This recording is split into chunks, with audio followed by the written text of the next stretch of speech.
The sources who are familiar with the case say Mason thought murdering a New York City cop would please his friend Nichols because Nichols was angry over receiving a 25-year sentence on the weapons charges just the day before. So, but Pappy Mason never, I wouldn't even go in a room with the guy, you know. You got, here it is, thinkers, and you got doers. And sometimes you don't have somebody like Pappy is a doer. Obviously, he was a thinker because he just lost himself, and he's lost 4 good cats. They've been in jail since 1988, 31 years. He destroyed a whole organization behind that one move. Howard Pappy Mason was a soldier. In one of the most violent eras in New York City history, Pappy Mason rose above the rest to cement his reputation as one of the most feared men in the 5 boroughs. When the South Jamaica crack wars were in full swing and bodies were dropping by the day Pappy held court in the street and reigned king, he was the one nobody wanted to fuck with. He was the baddest man on the block.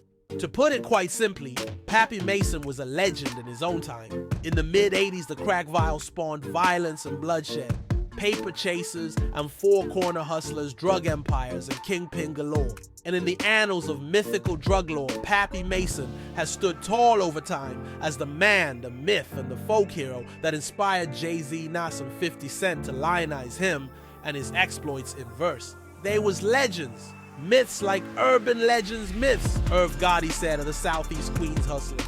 And for real, can't nobody front on that. But let's go way back before Pappy was the certified street legend that he is. Let's look at how he got to be who he was.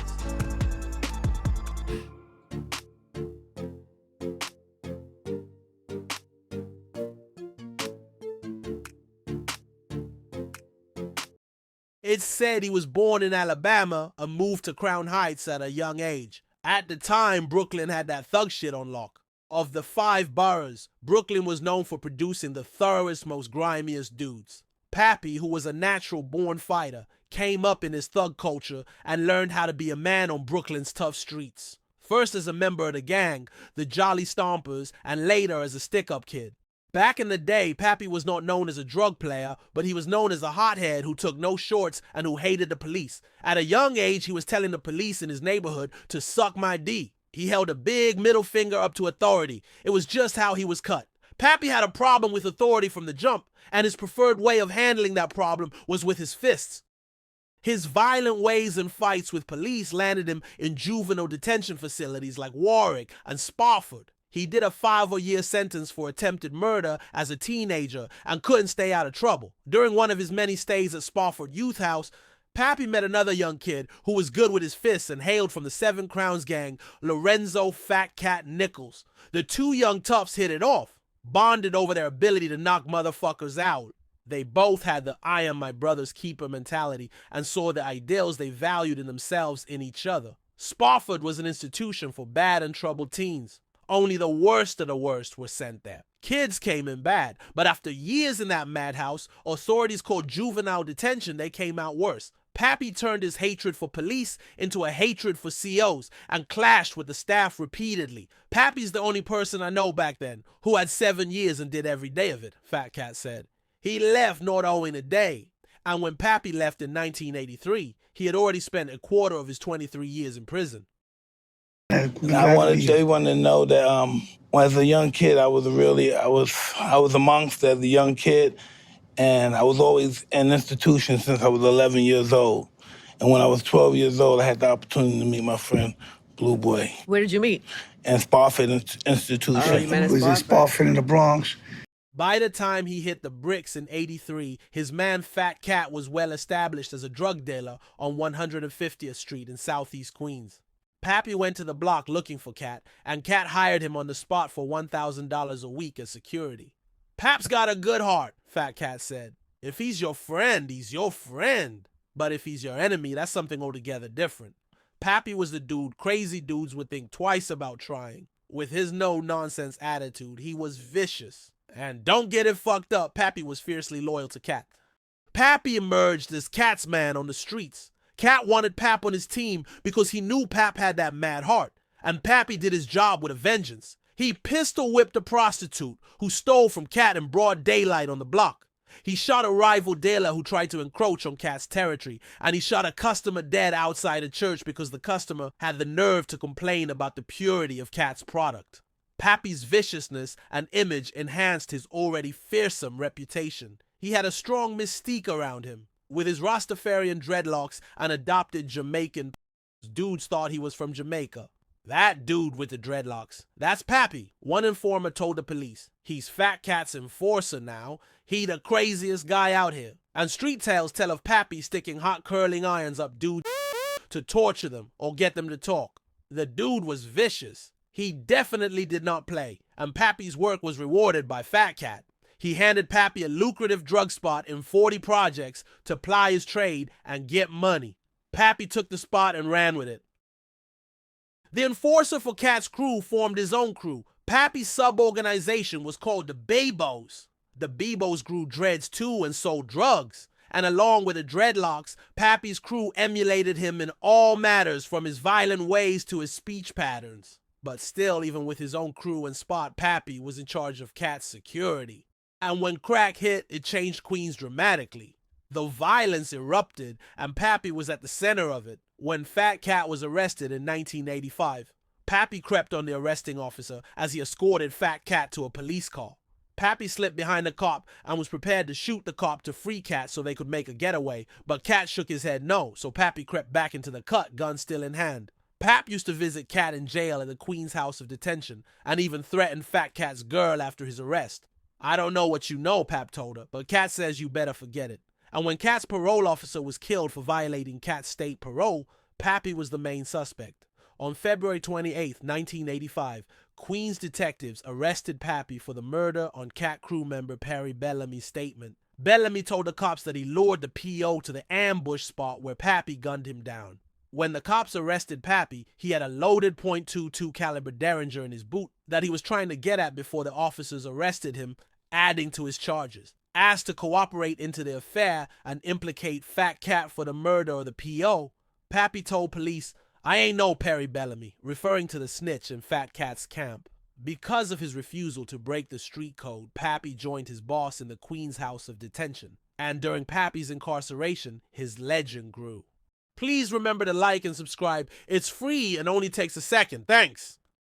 It's said that while he was incarcerated, Pappy gave Philip Marshall Copeland a gold and diamond ring shaped like Africa worth $40,000 off of his finger in a visit at Rikers to take care of future Bebo ventures. Pappy would call his crew in the streets from Rikers and go on tirades about the cops, and word on the streets concerning the P.O. killing was that the Bebos did it, but Pappy maintained that I didn't kill no P.O. And before trial started in January 1986, one Queens native said, "There's not a single soul who's going to come in and testify against that boy." In the borough, that was the prevailing sentiment. Pappy had that much juice on the street, and his cold-blooded antics put fear into people's hearts. The prosecutor and judge in the case were living under constant anonymous death threats during the weeks prior to the trial. And right before the case started, the star witness, Perry Bellamy, refused to testify. Pappy had got his man. Only Bellamy's taped confession was played for the jury. They was all there when the P.O. got killed. Perry Bellamy's voice said on the tape player, "Pappy, he just opened fire. Pappy got him. That shit was swift." But without a live witness willing to testify, the jury hung. As Pappy made bail in February 1988, after the hung jury, he formed an imaginary gun with his thumb and index finger, turned to the prosecutor, and pulled the trigger. Pappy Mason was free again, but this time he would only be on the street for 10 days. But during that 10 days, he set in course the motions that would shock the nation. Pappy was on bail and drinking a beer on a South Jamaica street corner when a beat cop accosted him. "Do me a favor," a cop called the Iceman told Pappy. "Don't drink beer in front of me." Pappy was stunned. No cop ever told him what to do. "Do you know who I am?" he demanded of the cop. "Yeah, the guy who's gonna put his beer in a paper bag," the cop replied. "Fuck you," Pappy screamed, and a shoving match ensued. After a couple of seconds, Pap walked off, his beer on the ground spilling on the pavement. Pappy was in a rage. "That cop has to die," Pap said. "He dissed me." Death threats against the cop followed, and he was pulled from the streets for his protection. Pappy's gun case for the Derringer he was arrested with was remanded a week later, and Pappy was back at Rikers. He had only lasted 10 days on the street since the Rooney murder. He was out before they remanded him, one local said. He was organizing at that time. It was already planned. Pappy Mason was about to set in motion a jarring set of events that would have repercussions for the decades to come. We lose one, they lose one, Pappy allegedly told Marshall. Pappy wanted the Bebos to send the police a message. He wanted to send a message out. The message was that even though he was behind bars, he still gave orders. The message was devastating. Pappy wanted a cop hit. He was eventually convicted on the gun charge, but that was the least of his worries. When Pap went to jail after most of Cat's strength in the streets was gone, and Pappy knew this, he needed to do something drastic to keep his power and the hood in check, something unheard of. His message was carefully constructed to have a maximum effect. Early in the morning of February 28, 1988, NYPD officer Edward Byrne, a 22-year-old rookie, was shot 5 times in the head while sitting in his patrol car in Queens 103rd Precinct, protecting a witness whose house had been firebombed after he testified against some local drug dealers. The rookie's murder was front-page news all over the nation and kicked the war on drugs into high gear and led to the creation of New York's Tactical Narcotics Task Force. Informants said some Jamaicans from Brooklyn killed the cop. Pappy went to prison the day before the officer was killed. And they said that Pappy Mason was the one that ordered the hit. Yes. As I sat in my Cyprus headquarters, and then the news, came on, where as far as, the radio station, we interrupt this program, and they start talking about a rookie police was executed, execution style, on 107 in Inwood. 4 suspects, all Bebos, were immediately arrested. Todd Scott, Scott Cobb, David McClary, and Philip Copeland. 3 of the 4 suspects made videotape statements off the jump implicating themselves, Fat Cat, and Pappy. The only one who didn't talk was Philip Copeland. The police played it up to implicate the drug lord Fat Cat in the media. This was an order not for the murder of a particular officer, but any officer for the purpose of delivering a message of death to anyone who opposed Fat Cat. Lieutenant Philip Panzarella of the Queens Homicide Squad said. But behind the scenes, a different tale was emerging. Instead, I hear pow, pow, pow, pow, 4 shots. Rookie police officer Edward Byrne was actually hit 5 times in the head, executed by a squad of thugs acting on orders from jailed crack enforcer Howard Pappy Mason. Mason wanted to show police and the community who was really ruling the streets. Todd was standing there laughing at the car, like they used to talk to him in the car. And the guy said, you guys in Queens getting real crazy, shooting cops. Cat was mad about what that stupid motherfucker Pappy did, Viola Nichols, Cat's sister said. What Bebo did was fucked up, Cat raged. Now nobody will make no money. And in a call to Viola, Pappy explained his reasons. The man dissed me. It was because the police officer ordered Pappy to put a can of beer in a brown paper bag. But as Cat found out, Pappy had the wrong cop killed. The execution-style murder was said to have been ordered by Pappy from prison for revenge against the police. And to make matters worse, on August 12, 1988, the feds indicted Fat Cat and his whole crew on racketeering charges. The New York Daily News headline read, Fat Cat's empire crumbles, feds bust drug clan, $20 million in dope seized, 30 suspects nabbed in massive raid. The suspects included Pap and Cat's mothers. While all this was going down, Pappy was sentenced for the gun, receiving a 3.5 to 7-year sentence. At sentencing, he told the judge, you gotta do what you gotta do. I look crazy, so people are gonna judge me on that. This is 2 cops I supposedly, allegedly killed. Cops come to me at precinct and say I'm the leader of a drug ring. I've never been arrested for drugs in my life. I don't know what they're talking about. The federal racketeering and conspiracy case included charges that Pappy and Fat Cat orchestrated and gave the order to kill the cop. The 4 suspects in the state case, the triggerman and his 3 cohorts, had already been convicted and sentenced to 25 to life. Now the feds were going after the ringleaders. Todd Scott is the one who said that Pappy ordered the hit, but he wasn't the only one who betrayed his man. It's alleged that on September 29, 1989, in a secret court session, Fat Cat agreed to testify against Pappy Mason. The feds offered me and Pap 40 years under the old law to cop out to 848 for our mother's freedom, Cat explained. Pap said he wasn't going to plead guilty. I took the plea. There was a lot of outrage in the streets at the time concerning Fat Cat's alleged duplicity. And there was outrage at the prosecutor's office too, where one prosecutor said, using Fat Cat to get Pappy is like using syphilis to get gonorrhea. But to this day, Pappy maintains that Cat never testified against me. His name is not in any of my paperwork. Please remember to like and subscribe. It's free and only takes a second. Thanks. Pappy Mason went to trial alone in the federal racketeering case. I'm not letting these crackers roll me, he said, and about his mother facing the indictment, he explained. My mother knows about white people. She said God will make a way. Harry Butchelder, Pappy's lawyer, tried to enter an insanity defense at the November 1989 trial. But it didn't play. Pappy was violent in court and the judge isolated him. So in effect, he boycotted his own trial, preferring to follow the proceedings on a specially installed speaker system in his cell. They did me wrong, Pappy said. Jaw is good. It was no trial. It was a KK meeting for real. That was not an indictment. That was the government. Scott Cobb was a witness, saying he knew in advance of Mason's plan to kill a cop. The order was given to Marshall, who was instructed to pay $8,000 a head. Mike Bones from Cat's crew also testified, and Viola Nichols, Cat's sister, spent 3 days on the stand. Fat Cat was never called.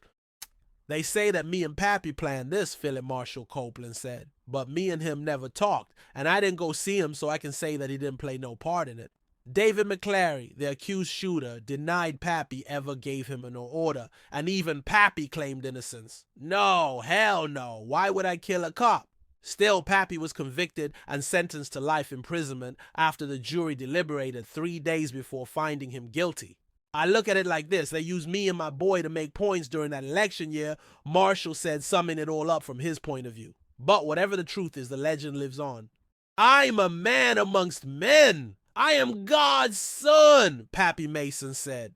I am strong. I will never give up on Bebo. I'm the hip-hop kid from Southside Queens. And a lot of the kids who grew up on hip-hop and later became rap stars looked up to Pappy. He's had a strong presence indirectly in their lives, and this is translated to their songs. Nars on God's Son's Get Down Spits. New York streets where Killers 11 walk like Pistol Pete and Pappy Mason gave the young boys admiration. Nas also name-dropped Pap in The World Is Yours. Facing time like Pappy Mason, he rapped. And Southside Queens' most controversial rapper 50 Cent used Pap's name in verse 2 in the Ghetto Quaran where he alluded to Fat Cat snitching on Pappy. I used to idolize Cat, hurt me in my heart to hear that he snitched on Pap, how he go out like that. And 50 also big up the Bebos in his song, go against crews like Bebo and killers like Pap Mason. Other rappers like Ja Rule, Fat Joe, and Ghostface have also saluted Pappy in verse. For a guy with such an outlandish legend, he wasn't a real big dude, only standing maybe 5'8" or so. But what made him who he was that pit bull heart and attitude, that take-all-comers mentality. Like they said, Pappy didn't take no short. But looking back, another hustler from the era said, I think these guys were living a movie. They used to watch Scarface and The Godfather, and they wanted to be like that.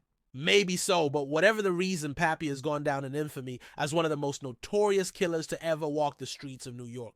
And even to this day, the fearless soldier Pappy Mason, who some say is as strong as an ox, is ready to go to war. Tales from the pen have circulated of Pappy battling the goon squads and cell extraction teams. They say he wraps his head with towels to soften the blows from guards' batons and saturates his body with baby oil to wrestle with the guards so they can't grab a hold of him when they storm his cell, 6 deep to try and subdue one man. They say he wages a constant battle against the guards throwing shit and piss at them through the little door trap where they put the food tray through. Cause you know Pappy Mason is in 24-hour lockdown. He long ago forfeited his right to be on a regular compound. Pappy's life now consists of threatening officers, cell extraction, and cutting up snitches who he hates with a passion. After 18 years at USP Marion, Pappy was transferred to ADX Florence in Colorado, the Bureau of Prisons Supermax, and home to the most notorious criminals in the U.S. It's said that the feds shoot him up with large doses of Thorazine to keep him docile. Pappy even admitted this. The government shot me up with Thorazine, but Jah makes a way. So God brings me back to Bebo. I am not crazy. I am in prions for something I did not do. Pappy is still at this time fighting to overturn his conviction and life sentence in the feds, waging a constant battle on multiple fronts. Pappy calls Cat his brother, but street legend discredits Pappy due to him being shot up with Thorazine. Some dudes say he doesn't know what he's saying, but whatever the truth, it's caused a lot of controversy. Not enough to diminish Pappy's infamy though. Even though he's been locked away from the world for years, his legend lives on, as does his link with Fat Cat. But unlike Cat, Pappy will forever be recognized as a stand-up dude, whereas Fat Cat's credentials, right or wrong, are in question. A chilling fact rises to the surface, though, in this story, and that is no matter who ordered it, the bullets that killed Edward Byrne were meant for the other cop, the one called Iceman.